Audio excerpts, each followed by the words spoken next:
ہم آپ کے سامنے ایک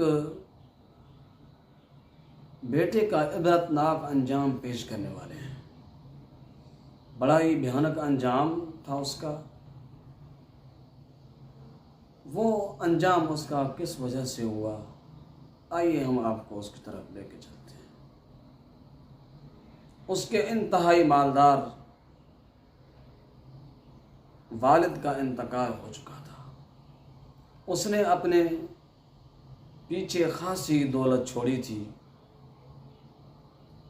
والد کے انتقال کے بعد اس کا یہ اکلوتا بیٹا اپنی ماں کے خدمت گزار تھا۔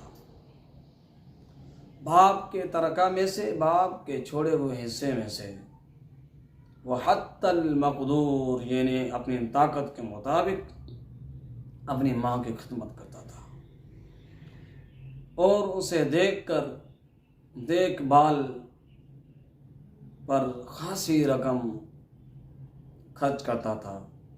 ایک دن ایسا بھی آیا کہ جب وہ شادی کے بندھن میں بندھ گیا۔ اب وہ شادی شدہ نوجوان تھا۔ اس کے گھر میں ماں کے ساتھ اب ایک بیوی بھی جلوہ افروز ہو چکی تھی۔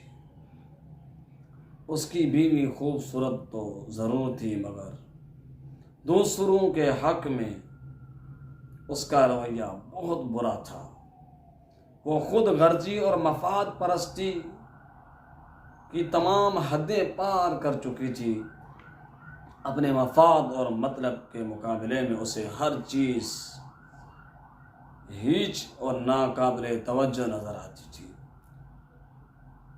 اسی وجہ سے اس نے اپنی ساس سے ناروا سلوک کیا، اس کا جینا دوبھر کر دیا۔ وہ اپنی ساس کے ساتھ زبان درازی سے باز نہیں آتی تھی۔ اللہ کا کرنا ہوا کہ اس کی ساس کو مرگی کی بیماری لاحق ہو گئی۔ بس اب کیا تھا، وہ بیچاری بیٹے کے ہوتے ہوئے بھی اپنی بہو کی بدتمیزی، اپنی بہو کی بے رخی اور بے حسی کا شکار تھی۔ بوڑھی ساس کا وجود بہو کے لیے عذاب بن چکا تھا۔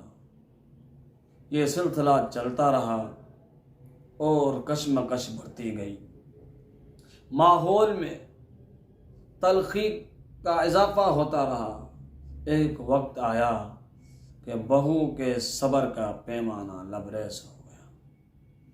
ساس کے ساتھ رہنا اس کی برداشت سے باہر تھا۔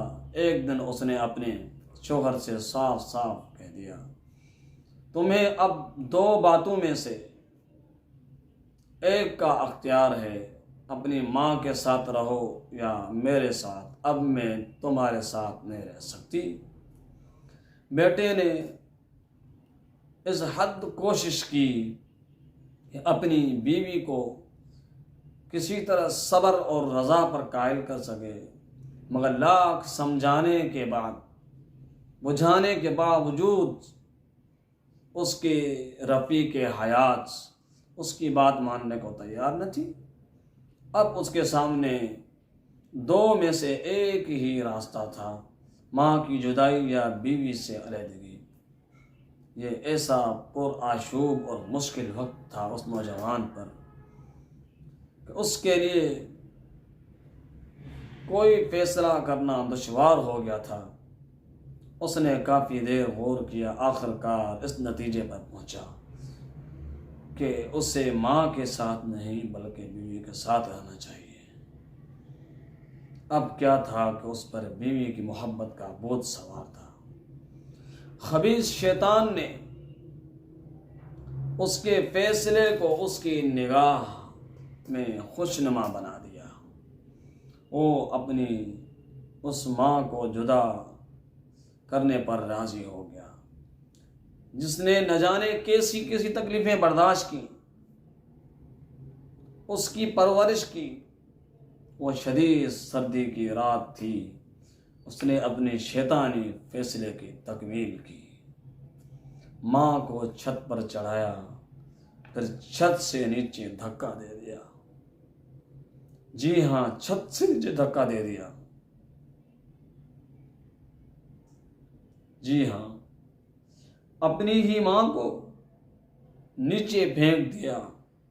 بیچاری بوڑھی ماں اپنی زندگی کے آخری سانسوں کے ساتھ زمین پر پڑی کراہ رہی تھی، اپنے پروردگار کے ہاں رکھتے جگر کی شقیر قلبی کی شکایت کر رہے تھے، جس نے اسے انتہائی بے دردی کے ساتھ چھت سے اٹھا کر نیچے پھینک دیا۔ مجرمین اور منافقین کی یہ عادت ہوا کرتی ہے کہ اپنے کالے کرتوتوں کو نیکی کا نقاب ڈال کر پیش کرتے ہیں۔ اس بدبخت بیٹے نے بھی ایسا ہی کیا۔